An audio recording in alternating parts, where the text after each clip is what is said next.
बाब मा युजमा सिफ़त सलात व मा युफ्ततहु बिही व युख्तम बिह।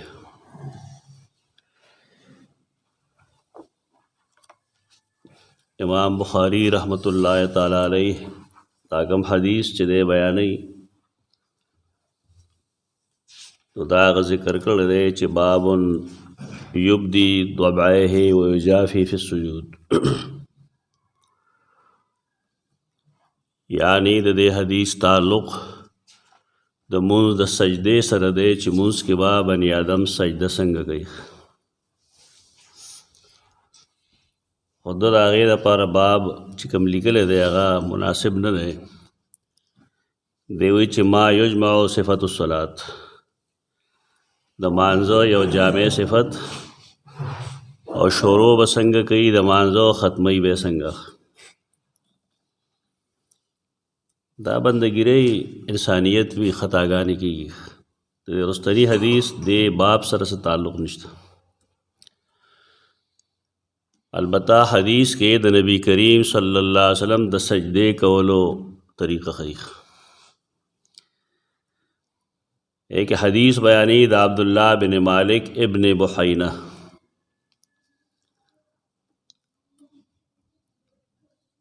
देकिम बिन मालिकिन पकार दे और इबन पकार दे बुहैना दी मोरदा अब्दुल्ला बिन मालिक द प्लार में मालिक दे द मोर में बुहैना दे द आलिमानी जमा तदवीन की गलत रजी अन्न नबिया सल्लल्लाहु अलैहि वसल्लम कान इज़ा सल्ला फर्रज बैन यदैहि हत्ता यब्दुआ बयाज़ इब्तह। बस दा हदीस सही है। रसूलुल्लाह सल्लल्लाहु अलैहि वसल्लम चे बकल मुस्को इमाम बुखारी दा नकल करे दे प सजदे की दा हदीस सजदेला चे बनी आदम जी द उलाड़ना और दे रोग रमटी न दागे दा पारा दो तरीक़ी दी यो तरीक़ा दारा चे अवल दे खपल पतनान मख्य लगी रुकू न चीज़ी अवल खपल पतनान लगी अगे नरस्त ब्या लासुन लगी और ब्या पोजा और तंदे लगी दा से हम कोलिशी चिदे सजदे लजीद चावल लासुन लगी रसूलुल्लाह सल्लल्लाहु अलैहि वसल्लम कला कला लासुना मख के लगोली मुहद्दिसीन दे तफसील दा से कही चिकला गीद ज़वाने हालत की सेहत खो लखपे वे मख के लगोले पतनान बे मख के लगोल और चिकल उम्र डेर शो या वजूद द्रुन शो तो द्रुन वजूद वाला याद चाची खपो के मसले नागा मख के निशित लेवल गोड़े मख के निशी लगोले ब्या व रसूलुल्लाह सल्लल्लाहु अलैहि वसल्लम लासुना मख के लगोल खुबार के द जवाज़ गुंजाइश द्वाड़ो के देख संगत पासान अतले शेख शांति लड़श खबदाई च सड़े पतनान मख के उले गई चुकोलिशी और लाश तेरस्तो लगी तो ब्या चीज़ी न दागेम तरीक़ा दारा च द लासो द गुतो मखुना गुते दार क़िबले तरफ त मुतवज्जी चिकमजे के दे लासुन कीक दी दागे मियस के दे खपल तंदे और पोज की दी डेर रोस्तुना च डेर रोस्तु लासी खिदी लगमख की दी पासेदो के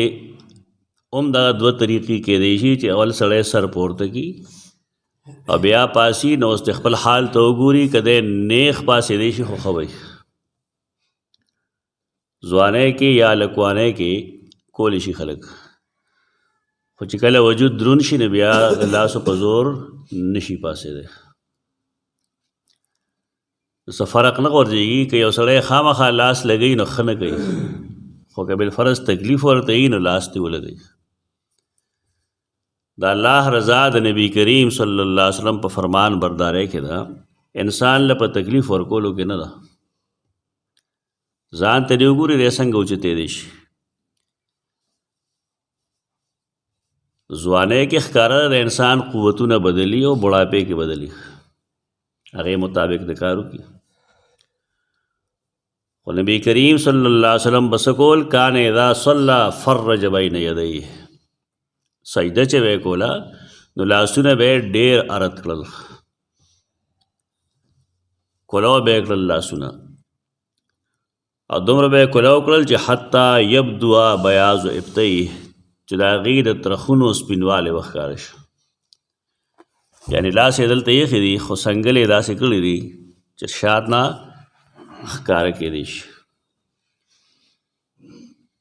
هلته کې خو د جامو کمی و کله چې جامې کمې وې نو د رسول الله صلی الله علیه وسلم ترخونه مبارک وښکارېدل صحابه کرام دغه شانتي وو خېټې به ښکاره کېدې چې کله الله لږه کشادګي راوسته پیسې میسې رالې غنیمتونه حاصل شو نو بیا به هغې وجود پټ ساته ترې دا مطلب نه چې ته کمیس وباسه او سجده وکړه یا مونځ وکړه نه نو بیا خو مجبوري ده یو څادر به صحابه کرامو سره او رسول الله صلی الله علیه وسلم د هغې باندې به خپل عورت پټو د نوم نه لاندې عورت به پټو پاس به څه نه و ډېر کم کوز به پاس څادر و نو دې کې هم سوچ کول پکار دي چې کله سړی ځان لمونځ کوي یوازې دی صف کې ورسره اخوا دېخوا څوک نه دي ولاړ نو دی چې سجده کوي نو سجده دې کله وکړي د کله دوه مطلب دي یو خو دا چې جخت سر دې نه دګي حدیث کې راځي چې رسول الله صلی الله علیه وسلم به سجده داسې کله لګوله چې د هغې لاندې به یو بهمات تلی راتلی شو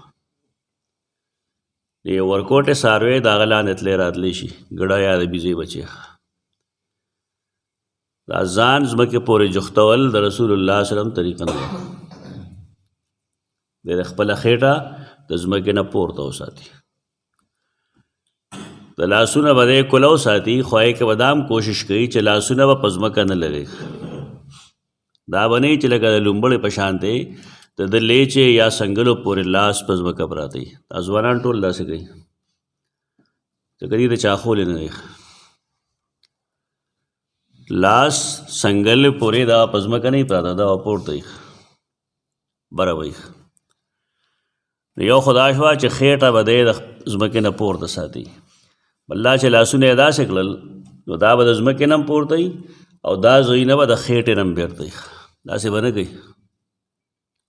دا به بېرته ساتي دومره به یې کلو ساتل چې د هغه ترخونه مبارک وښکاره شو رسول الله صلی الله علیه وسلم حسین و جمیل و او د هغه ترخونه هغه شانته نه څنګه چې زموږ ترخونه توري او ډېر ښایسته و د الله د حسن کم جمال چې پیدا کوي د هغې یو نمونه وه و دې وایي نه د هغې ترخونه هم سپین سپین و لاس یې چې داسې کړل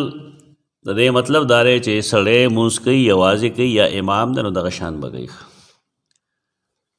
خدا سنت په صف کې نه ادا کېږي چې کله تا سره نور ملګري ولاړ دي او ته لاس داسې کوې نو څه چل به کوې هغه دې هم لاس داسې کړي نو بل دې هم لاس داسې کړي یو به سجده ونه کړي د دې دا مطلب نه مسله خلک پوره زده کوي ته تنها مونځ کوې نو لاس پوره کولو وکړه امام یې نو لاس پوره کولو وکړه چې کله صف کې ولاړې نو دغه پابندۍ به وي پابندي دا چې ستا مټه به د خېټې سره نه لګي او ستا لیچا یا لاس دا به ځمکې سره نه لګي هلته نه یې وچکئ خو بل ته به یې نه خورئ نو دې باندې نن نه پریکټس وکئ تاسو اکثر یا خو بل تنګ کئ هغه ته لار بنده کئ وزر دې ورته خور کړي او که بالفرض بل دې د خپل شر نه بچ کو نو خپله در لاس یا ځمکې پورې لګي یا خېټې پورې لګي دا د سجدې حالت د رسول الله صلی الله علیه وسلم اتباع کې وکړئ فایده به یې په دې کې انشاءالله ډېره کان اذا صلی فرج بین یدیه و رسول الله صلی الله علیه وسلم چې کله به سجده کولا نو فرج یفرجو کلاول ارت به کړل خپل لاسونه تر دې پورې یبدوا چې ښکاره به شو بیاض ابطیه د هغه د دواړو ترخونو سپینوالی خو دا هغه وخت کې چې کله دی مخکې ولاړ دی ځکه خو صحابه ولیده که نه سنتونه نفلونه به رسول الله صلی وسلم کور کول نو مسله دغه معلومه شوه چې کله چې سړی امام وي نو هم داسې کولی شي او چې کله یوازې مونځ کوي نو هم داسې کولی شي. البته په صف کې داسې نشي کولی، خو هغې کې به دغه دوه څیزونه خیال یاد ساتي، لاس به د ځمکې نه اوچت ساتي او دا به د خېټې نه هم جدا ساتي. اقول قولي هذا استغفر الله لكم ولسائر المسلمين.